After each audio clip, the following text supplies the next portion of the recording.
Hi hello అండి. Welcome to our channel Sujji homemade. ఎప్పట్లా కాకుండా ఇవాళ మనం కొంచెం డిఫరెంట్గా ఐస్ క్రీమ్ ప్రిపేర్ చేసుకుందాం. ఈ సమ్మర్లో పిల్లలు ఇంట్లో ఉండి రెగ్యులర్గా చాక్లెట్స్ కానీ ఐస్ క్రీమ్స్ కానీ స్నాక్ ఐటమ్స్ ఇలా అడుగుతూ ఉంటారు కదా. ఇప్పటివరకు మనం చాక్లెట్స్ కానీ స్నాక్ ఐటమ్స్ కానీ ప్రిపేర్ చేసుకున్నాం కదా. ఇవాళ మనం ఐస్ క్రీమ్ ఎలా ప్రిపేర్ చేసుకోవాలో చూద్దాం. పిల్లలకి చాక్లెట్ ఐస్ క్రీమ్ అంటే ఎక్కువ ఇష్టం ఉంటుంది కాబట్టి నేను ఇంట్లో ఇవాళ చాక్లెట్ ఐస్ క్రీమ్ని ప్రిపేర్ చేస్తానండి. చాలా సింపుల్గా ఈజీగా ప్రిపేర్ అయిపోతుంది. మీరు కూడా ఒకసారి ట్రై చేసి చూడండి. ఆల్రెడీ ట్రై చేసిన వాళ్ళైతే మీరు ఎలా ప్రిపేర్ చేస్తారో నా కామెంట్ సెక్షన్లో చెప్పండి. మన ఛానల్ని కొత్తగా చూస్తున్న వాళ్ళైతే సబ్స్క్రైబ్ చేసుకోండి. ఒకవేళ ఈ రెసిపీ మీకు నచ్చినట్లయితే లైక్ చేయండి. ఈ రెసిపీ ప్రిపేర్ చేసుకోవడానికి ఎక్కువ ఐటమ్స్ కూడా ఏం అవసరం ఉండదండి. చాలా ఈజీగా ఇంట్లోనే ప్రిపేర్ చేసుకోవచ్చు. అది ఎలాగో మనం ఇప్పుడు చూద్దాం. ఇంకా లేట్ చేయకుండా రెసిపీలోకి వెళ్ళిపోదాం. ఇది ప్రిపేర్ చేయడానికి నేను స్టవ్ ఆన్ చేసుకొని దానిపైన ఒక ప్యాన్ పెట్టుకొని, నాతో డైరీ మిల్క్ చాక్లెట్ ఉందండి ఇంట్లో, నేను డైరీ మిల్క్ చాక్లెట్తో ప్రిపేర్ చేసుకుంటున్నాను. మీతో ఏ చాక్లెట్ అవైలబుల్ ఉంటే ఆ చాక్లెట్తో ప్రిపేర్ చేసుకోవచ్చండి. నేను ఇలా డైరీ మిల్క్ చాక్లెట్ని చిన్న పీసెస్గా కట్ చేసుకొని ప్యాన్లో వేసుకున్నాను. అది కొంచెం హీట్ అయిన తర్వాత అందులో ఒక కప్ వరకు మిల్క్ తీసుకున్నాను. మనం ఇప్పుడు మిల్క్ కొంచెం హీట్ అయిన తర్వాత ఈ చాక్లెట్ని మిల్క్లో మెల్ట్ చేసుకోవాలండి. ఈ రెసిపీ మీకు నచ్చినట్లయితే లైక్ చేయండి, సబ్స్క్రైబ్ కూడా చేసుకోండి. మీరు సబ్స్క్రైబ్ చేసుకొని పక్కనే ఉన్న బెల్ ఐకాన్ నొక్కడం వల్ల నా రెసిపీస్ అనేవి రెగ్యులర్ నోటిఫికేషన్ రూపంలో మీకు వస్తాయి. చూడండి, ఇప్పుడు మనం ఈ చాక్లెట్ అంతా మెల్ట్ అయ్యే వరకు ఇలా కలుపుకోవాలి. స్టవ్ని మాత్రం లో ఫ్లేమ్లో మాత్రమే పెట్టుకోండి. లో ఫ్లేమ్లో పెట్టుకొని ఇలా చాక్లెట్ మెల్ట్ అయ్యే వరకు కలుపుతూ ఉండాలి. కావాలంటే మీరు ఎక్కువ చాక్లెట్ కూడా వేసుకోవచ్చు.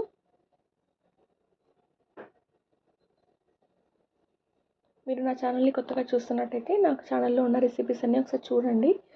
మీకు ఎలా అనిపించాయో కామెంట్ సెక్షన్లో చెప్పండి. ఒకవేళ మీకు ఏదైనా రెసిపీ నచ్చినట్లయితే లైక్ చేయడం మాత్రం మర్చిపోకండి. ఇందులోనే నేను ఈ చాక్లెట్ మొత్తం మెల్ట్ అయిన తర్వాత ఒక హాఫ్ కప్ వరకు మిల్క్ పౌడర్ కూడా యాడ్ చేసుకున్నాను.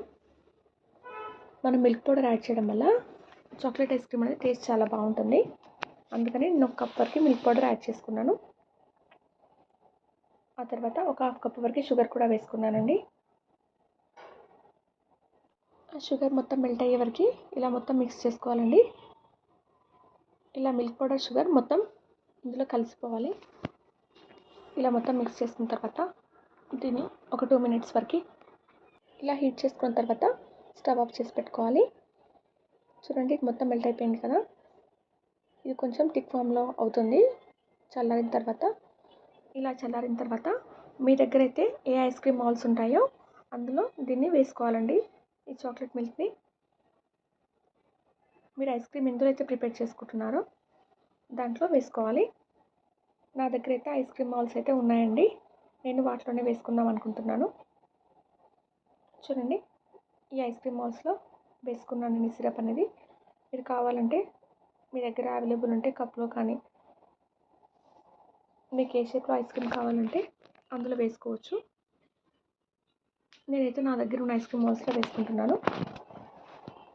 ఇలా మొత్తం సిరప్ని ఈ ఐస్ క్రీమ్ మాల్స్లో వేసుకోవాలి. మా బేబీది కూడా ఒక ఛానల్ ఉందండి, శ్రీహర్ని డ్యాన్స్ వీడియోస్ అని. ఆ లింక్ని నేను డిస్క్రిప్షన్లో ఇస్తున్నాను. ఆ ఛానల్ని కూడా ఒకసారి చూడండి. మీకు ఒకవేళ తన వీడియోస్ నచ్చినట్లయితే లైక్ చేయండి, సబ్స్క్రైబ్ కూడా చేసుకోండి. మీరు కూడా చాక్లెట్ ఐస్ క్రీమ్ ఎప్పుడైనా ప్రిపేర్ చేసినట్లయితే మీరు ఎలా ప్రిపేర్ చేస్తారన్నది నాతో షేర్ చేసుకోండి. ఇంకా మీ ఇంట్లో పిల్లలు ఏ ఐటమ్స్ ఇష్టపడతారో కూడా నాకు చెప్పండి. నేనైతే మా బేబీ అడిగిందని చెప్పి ఇలా ఇంట్లోనే చాక్లెట్ ఐస్ క్రీమ్ ప్రిపేర్ చేశాను. నాకైతే బాగా కుదిరిందండి. ఈ చాక్లెట్ మిల్క్ అన్ని మాల్స్లో వేసుకున్న తర్వాత దీన్ని ఫ్రిడ్జ్లో పెట్టుకోవాలండి. ఇది నేను నైట్ టైం ప్రిపేర్ చేసుకున్నాను కాబట్టి ఓవర్ నైట్ నేను ఫ్రిడ్జ్లోనే పెట్టుకున్నాను. మిల్క్ పౌడర్ కానీ షుగర్ కానీ నేను తీసుకున్న క్వాంటిటీ అయితే నాకు కరెక్ట్గా సరిపోయిందండి.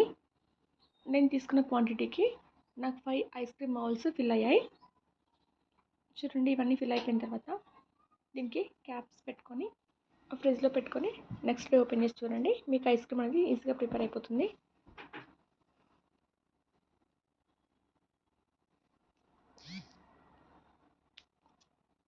చూడండి, ఇలా ఫిల్ చేసుకున్న తర్వాత దీన్ని నేను డీప్ ఫ్రీజ్లో పెట్టేసుకున్నాను. నైట్ మొత్తం అలాగే ఉంచి మార్నింగ్ ఓపెన్ చేసి చూస్తున్నాను. చూడండి ఐస్ క్రీమ్ నాకు ఇలా వచ్చింది.